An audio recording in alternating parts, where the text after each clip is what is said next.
Welcome to the Dangerous Man Podcast, where we talk about how to become a better man, take responsibility for our mission, create value for others, and the many failures and lessons we've learned along the way. Stay dangerous.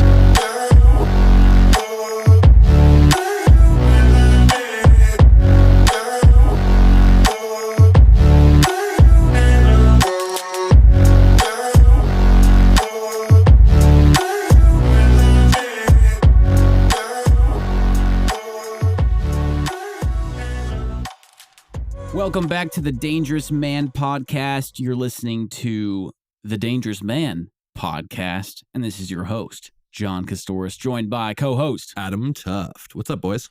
Welcome back for another episode of the Dangerous Man Podcast, as I've said now for the third time. And we're just stoked to be here. We really are. Oh, yeah. And no shame. This is our show. I can say it 3 times if I want, and I did intentionally. Welcome to the Dangerous Man Podcast. Welcome back to Number 4. Number 4. This is episode 22, and we are jacked. Did I say that already? Is it 22? It is number 22. Is it? I feel like we got to play Taylor Swift now. No, I'm not going to do that. No, we're not going to do that. We don't have the rights to that anyway.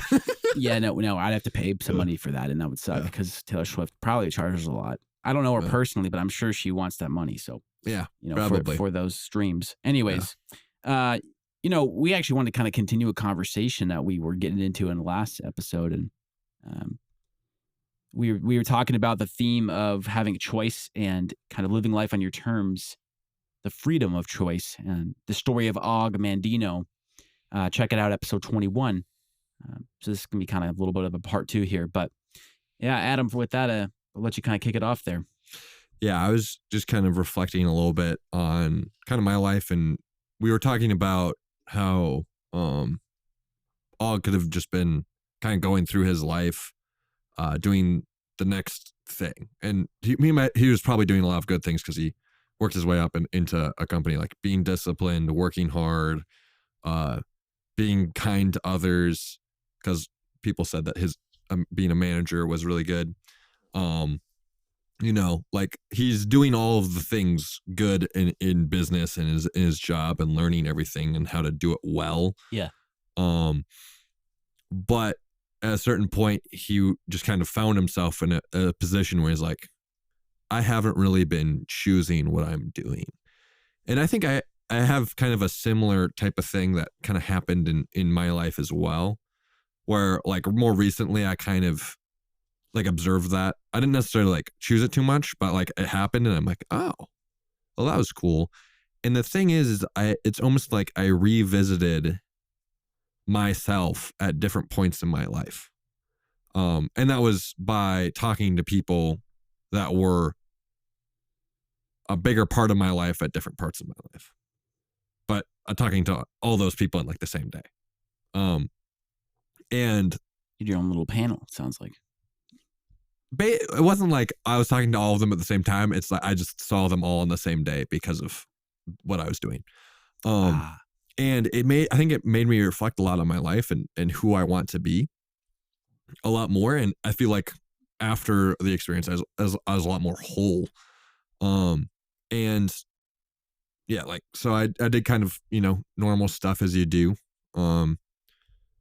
As one does during the day. But I did missionary work, and I went and visited some of them because some of the people I did missionary work on, because they were still involved in the organization that I did missionary work with. And I was actually filling out some, I had to bring over some paperwork for volunteering with them. More very incredibly part-time, like minuscule part-time. But we're talking half of an hour apart. I'm kidding. Well, it's more like 4 hours every 2 months. Yeah.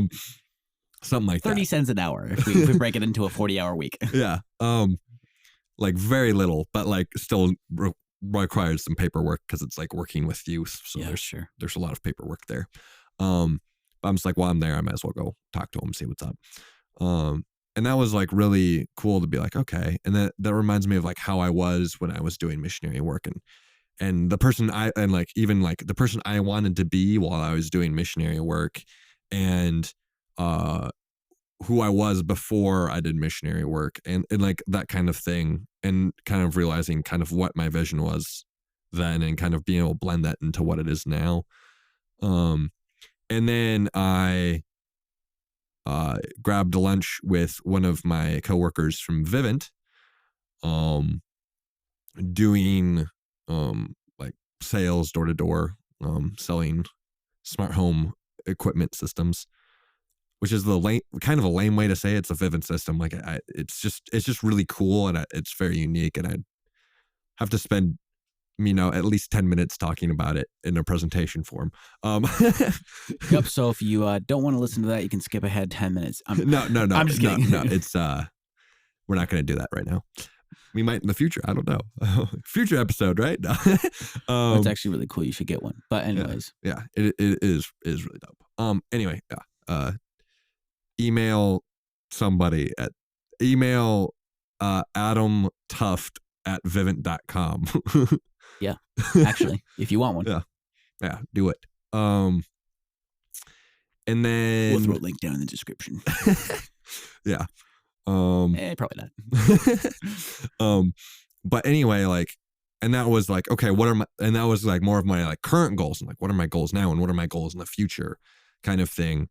And then also being like, it was really interesting because this particular coworker is also from Minnesota. Shout out. Like I am. Yeah. Shout out Ollie. And Minnesota. Yeah, and Minnesota. So anyway, while we were talking, I'm like, wait, is this the first time we've like actually like done anything like in the state of Minnesota? Because generally when we are working for like the summer or whatnot, doing in the primary season of knocking on doors the summer, we were in Chicago. Nice. And I've seen him in Texas and in Kansas City as well. But it's like, it's kind of funny that it's like, this is the first time like doing something in Minnesota, the place that we were both from. Yeah. So that was just like, almost made it like a little bit more real and like connected things more. Cause do you ever like hang out with a group of friends and then another group of friends, but you like never see them like interacting with each other, and then all of a sudden you go to the thing and they're both there at the same time, and then there's like, and then you realize you act slightly different around each of those friends, and then it's like a colliding of worlds. Oh, dude, yeah. Yeah, so it was like a little bit of that where it's like, but like the colliding of worlds is more like in myself of like, who do I want to be, and what kind of person I want to be, and I think it made me feel more whole. I remember like I had a lot of stress like earlier in the week before that, and be like, oh, I don't really feel very satisfied, and made it harder to like sleep at night or even like want to go to bed because I feel like I wasn't as satisfied in the day. But after that, it's like, I feel like I've, talked to everyone and figured more stuff out and am more satisfied in my day because I feel like I know who I am and I'm being who I want to be more. I love that. Yeah. What aspects of like, I don't know, like what wasn't feeling like yourself or who you kind of wanted to be before? If you had words to put it. I think it's because I was very focused in on just the aspects of my life that I wasn't doing as well in, and giving them way too much time of day, and then like making the things I'm bad at almost my identity. Where it's like, hey, there's things that I've done really well in the past, ways that I've succeeded, people that I've impacted, lives that I've changed, really, which like for me is like, okay, have I really changed lives? But it's like, I can actually kind of legitimately say that. And now that I'm saying that to myself, like right now, it's like, whoa. Yeah. Like I have changed lives. John has changed lives. I'm sure most people listening to this has changed someone else's life in some kind of way.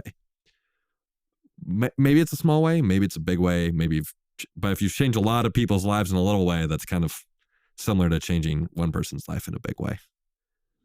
It's like the same amount of change, I don't know. Yeah.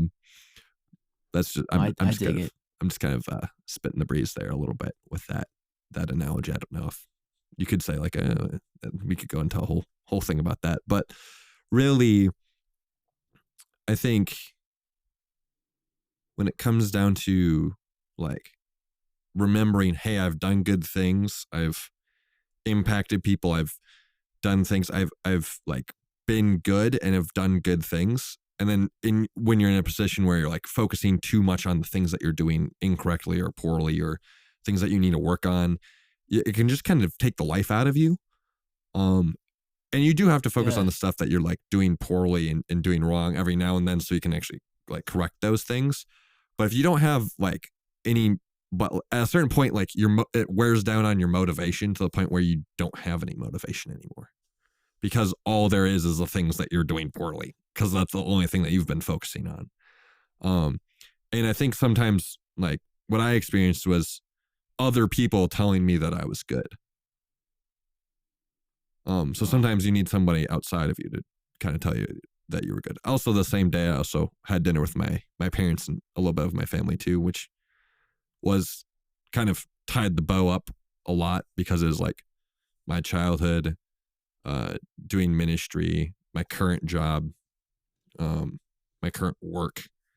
So it was really like big, impactful things in my life all in the same day. Of like big, impactful times in my life all in the same day. And that was just something that was like really hitting me of being, wow, like who do I want to be? And also like sometimes in those different parts of my life, I didn't necessarily think about the other ones. And like in that day, it helped me like blend them more. So, and then I think that's what made me feel a lot more whole at the end of the day. You can say that I have gone and done ministry. I have gone and done door-to-door sales and put out for a summer working hard. Yeah. And you can be with your family and you can start to visualize these worlds connecting and the common denominator being Adam. Yeah. Not different atoms. Yeah. But you progressing and growing in different seasons of your life. Yeah. So it's almost like there's different versions of me in my head. And then because of that, I can kind of combine them a little bit. And so it makes my identity and who Adam is more clear to me. Right. And so then I'm not living in multiple worlds. And I think that makes my life a lot less confusing, which is really nice. And I think that's like relating to the book that we were talking about in the earlier episode. Is I think kind of a similar thing that might have happened to what was his name again? Og. Mandino. I almost said Og, but I'm like, I don't know. He's an ogre. But Og, yeah. So that might have been something that happened to him, where it's like maybe he didn't have a really cool interaction with his family and something that he was like looking forward to in work, or like doing with a work person, like going golfing in the same day, and that's kind of something that really hit him. You know, I don't know. Like, have you had any experiences like this, John, or is it's weirdly unique? I feel like it's not. But this happened to me even this last week, where I'm making some phone calls in my business, reaching out to different prospects, and a lot of these people I'm starting with are already people I know, friends or family, and people in my contacts list on my phone, and just reaching out to them and looking to do some business with them and see if there's any way I can serve or help them, with with the products and that I'm offering and whatnot. And I kind of had the experience of one of my business mentors and a friend of mine, and he was basically we were doing some calls together, and he says, "Yeah, just be yourself." It's like, we're not really trying to do like a typical kind of salesperson type of a thing, And so I think for me, it was like, okay, I've done some sales stuff like Adam, and to kind of like, let's lose the tonality of a salesperson. Let's lose like the pitch sound and even just like the pitch itself. And let's just say like, hey, are you interested or even open to this sort of a thing, or not? Keeping it real simple, Mm-hmm. and like let's try to figure that out and communicate that while just being John. Yeah.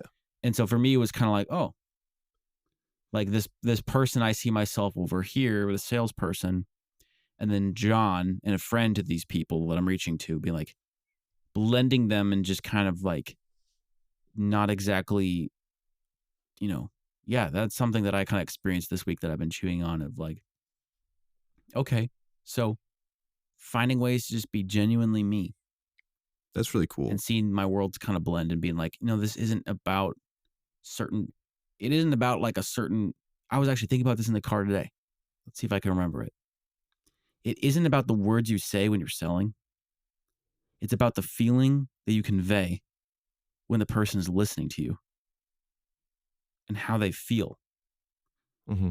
And granted, the words you say really help and kind of shift how someone feels. So the words do matter. But if you just make it about the words and about the script, you're missing the point.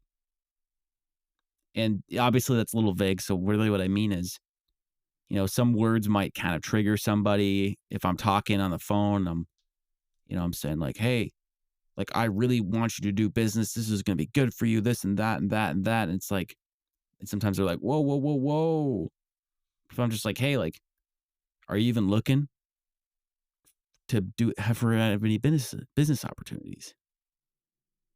And I be myself and I answer the phone. I'm like, hey, how you doing, man? Like, oh, wow. I heard you moved over here to Kansas City. And like, just like being myself and connecting with them and keeping my tonality and just being John, and, yeah, so that's kind of what I'm getting at there is that's something I've kind of been chewing on is like, wow, the words that I could say all these lofty words, and that might just give them the wrong idea of what I'm trying to really communicate.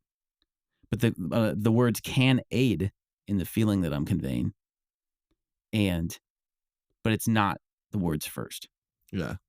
Like the more I learn about It's the sales, way I say it. yeah, the more I learn about sales is the more you are yourself when you're doing sales, the better of a salesman you are. Like the people who are really good, you can't tell when they're just talking and when they're pitching. Yeah. Because they're that good. Like you realize like they're pitching by the words that they're saying, but like they just kind of like scoot into it and like their tonality, even like how they hold themselves, their speed, it all seems the same. So you're like listening to them and they're like, oh wait, they're pitching now. I just realized that they're already a little bit into it. So like that's what I realize the more I do sales and learn about sales is like when you are selling, you should be yourself because one, that's the person that you're best at being, and the best way that you can convey emotion, which sales in a lot of ways is just transferring how you feel about a certain thing to the person that you're talking to. Yes. Yeah. And it very much is like if the shoe fits, wear it, Yeah. And I think that's what's really cool is I want to break the misconceptions of like that salespeople are really just trying to get you to buy. Because it's like, we want you to buy, but only if it's a good fit. Yeah. And so a lot of the conversation is trying for us to understand, is this a good fit? Mm-hmm. And if it is, we want to be like, here's why we think it's a good fit. And for them to be like, oh yeah, this actually is a great fit. And it serves me and it helps me. If you're a good salesman anyway. If you're a good salesman, yeah, right. Mm-hmm. And it's kind of the goal. Mm-hmm. But if it's not a good fit, we're just like, okay, see ya. Yeah. Like we can't do the impossible. Yeah. But also like nobody wants to strong arm anybody into something that isn't going to benefit them. Yeah. At any rate, it's, kind of reflecting back on the Agamemnino and just, I think there's an element of him realizing who he wants to be. And, as you were kind of talking about, your worlds colliding a little bit. Now I wonder what that was like for him being at home. And all of a sudden he's interacting with his kids in kind of a new light because he's he's not like this big guru working in this company. Yeah. They're also complimenting him for being a really good dad. And maybe that hits him because somewhere deep down inside, he's like, maybe I'm not a great dad. That's kind yeah. Right. It's like, wait a minute. He's like, wait, I've been missing being a dad. Yeah, it's like if I don't figure this out quick, they're gonna realize that I'm actually not a great dad, and they're just been kids this whole time. You know? Yeah. Wow. But ultimately, like what in the story from the last episode, where the two kids are handing the main character Og these two notes on Father's Day that say you're the greatest dad ever, and he's about to go out golfing with his buddies, and anyways, it hits him really hard, and he's into that story. It's like, whoa, like these kids are basically saying like, we love you so much, and being with you and having you as a dad is like it makes them like get so excited and light up, and so for him to want to lean into that, it's like, I haven't been the greatest dad, and actually I want to lean into this more. And because of how awesome it is to be a role model, there's an element of being a man that's, I don't know, like as I read that story, Adam, I very much felt myself as the kid, actually being like, whoa. I think it's like thinking of the people thinking of my own dad, thinking of people I look up to as mentors, as older brothers, kind of, even, and people that you could say have, in a sense, fathered me in different parts of my life, and just being like so grateful, and then I could feel myself on the flip side being the dad of being like, whoa, there is somebody out there that's like this with me, or could be like in the future, I'm gonna have kids like this, and this is how they're gonna feel about me. Yeah. And all of a sudden, like, does that not make you just like melt? Of like, I want to be the best person I could possibly be, like, for this part of for the child that I just described. That's me. It's like I'm a little melty right now. Not gonna lie. Oh, the old that's the old feeling the tear behind the eye kind of thing. It's like, whoa, like it, like, because I think also you bring up like feeling as the child, because I think that's how we've experienced it, because we're not dads. Yeah. So like I definitely remember like there's a couple of times when I was younger when my dad came home a little bit later than usual. I was like, where's dad at? Like, he should be home by now. And then when he did get home, just getting really excited, because dad was home. And then he probably threw me on the couch or something over and over again because I was flying through the air. I don't know. That's something that definitely could have happened.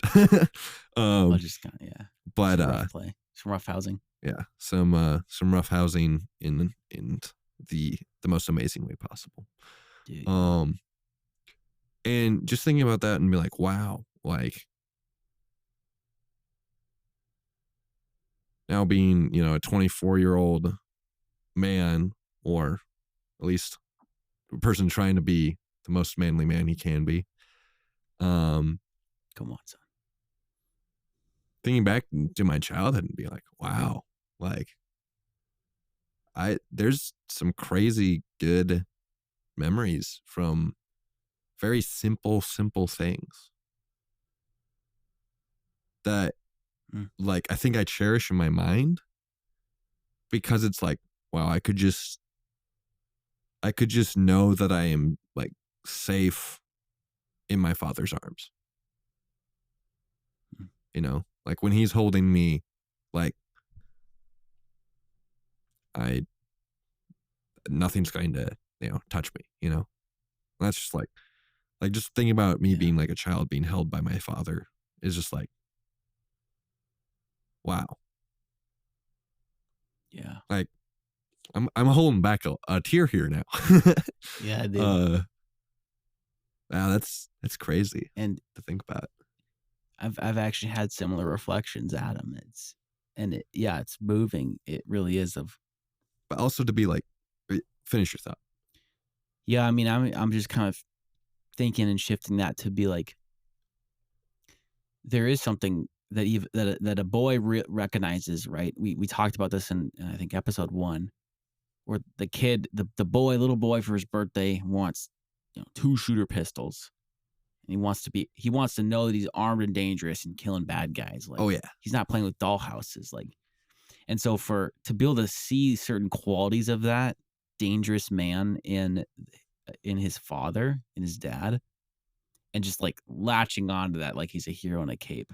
Yeah. Because the dad is strong and he can wrestle, and like when he's around him, he does feel safe, and when he's out in public and things happen, his dad is like emotionally mature and like, and just strong, interacting with people and being able to like, look out for him. And, if things get awkward or tense, like he can step in and help the son, and so like there is a lot of evidence to a kid that his dad is very strong and very capable. Like even think about like when you were a kid, how strong your dad felt to you. Oh my gosh, dude. He felt like invincibly strong. Dude, I'd be wrestling with all I had, and he would just not even be trying. It felt like, and he could just pin me, Yeah, but it's because like we're children, but right. And we know size scale there. Yeah, we know. Yeah, because he's like 4 times the size we are. But like, just like thinking about that of being like, wow, like that's what it like means, and then also like potentially in the future I can be that for somebody, for like for my child, is like, what? Like that's crazy. Yeah, dude. Like, I have to take a second to process that. Yeah, man. And probably a lot more than a second. Probably like a couple of years. Dude, yeah, for real. Like I'm really excited that, it's interesting. I'm really excited to have a family of my own one day. And, if you could pin one thing of like, why do you want to have a family? Literally the first thing I could tell you is like I'm sure girls are great, but I have a bunch of great nieces, but like I have a lot of sisters, but like we know girls are great. We know.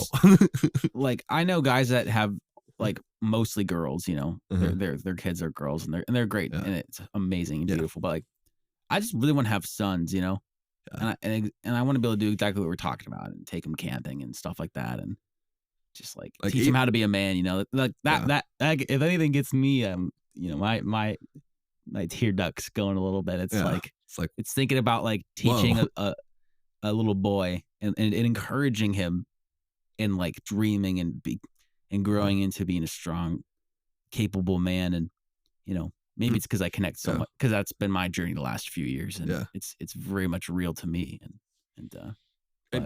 And even when like awesome, that boy is like a little version of you, that's what it's like, whoa.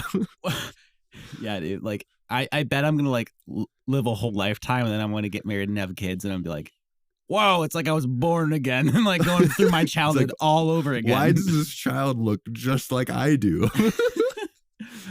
Unless I get married to someone who's Asian or Hispanic, then I'll be like, wow, it's a little someone who's not Caucasian. Yes, right. It's like then they'll look a little different. little Asian Johns running around. That'd be just be funny, man. That'd be cute though. That'd be cute. Yeah. So Asian ladies, no. Yeah. No. But not quite the type. Anyway. But I think there's a lot of elements here that we're getting at that these are things Adam and I are always processing. And I'm not talking about Asian girls, but I'm talking about us, maturing into becoming the king and of our house, becoming husbands and fathers, and for those that are already there, man, I'd love to pick your brain about that, but I'm sure you're coming into a bunch of new themes of what it means to be a man in your own right, realizing that. Yeah. But I think we'll just wrap on that note, huh? Yeah. I mean, what we just said, I feel like I need to think and process for like years. So everyone listening to this can go back and re-listen to this episode again. Because that's what we would be doing. I need to listen to the bomb we just dropped and then rethink my life. Yeah, I'm probably going to re-listen to this a couple of times. But I do want to kind of tie last episode to this episode real quick. Just saying that, like, what is this whole thing with, the freedom of choice and wanting to lean into, I think there's a lot of purpose in saying that, like, we are born to become fathers, and every man is destined to become a father in some way, to some degree. And in that, I see people that, everything they do is about being a father. And I see some people, all they do is about, running business and being a career. And I honestly think that, in my single opinion, just following some of the entrepreneurs that I know that are family men, like Grant Cardone and those kind of, and some of the other people in that space, seeing them just being champions of the time they get to spend with their family, that their business has allowed them to have with their family, and the flexibility on their terms, and them like being super successful in a monetary sense, but every choice they've made, they've been able to wrap their family into the lifestyle that they've gotten from it. Yeah. And so, I do want to kind of pose the question of reflecting of like, I think there's a lot of importance there. And I don't think you need to be, I think there's this idea of like, oh, I need to find a way to always be home. It's like, well, not necessarily, but like, but are you spending more time with your boss than you are your wife? Are you spending more time than your kids? And it's not like, oh, maybe I should be spending more time with my wife and kids than my boss. But I think most people are going to be spending a lot of their time working. Yeah. But I do think it gets us thinking. Yeah. Like what really matters and how can I reprioritize my life? And so while we're making vision for ourselves, I think we want to factor in the people we love and the people we're going to be responsible for as fathers. And so at any rate, I don't have all the answers wrapped up in a bow, but I do have, you should reflect on this stuff. And I think it's important to reflect on this stuff as a man. And I think me and John will continue to reflect on these stuff. Yeah, for at least a couple more years. So might have some more podcasts coming down the line on this topic. And on that note, every Monday, Wednesday, Friday, you can hear those if you subscribe or if you just click on our podcast link. And if you found this valuable, just share it out with a friend. We want to help more men become dangerous. You've been listening to the Dangerous Man Podcast. Join us next time on the show. Until then, stay dangerous.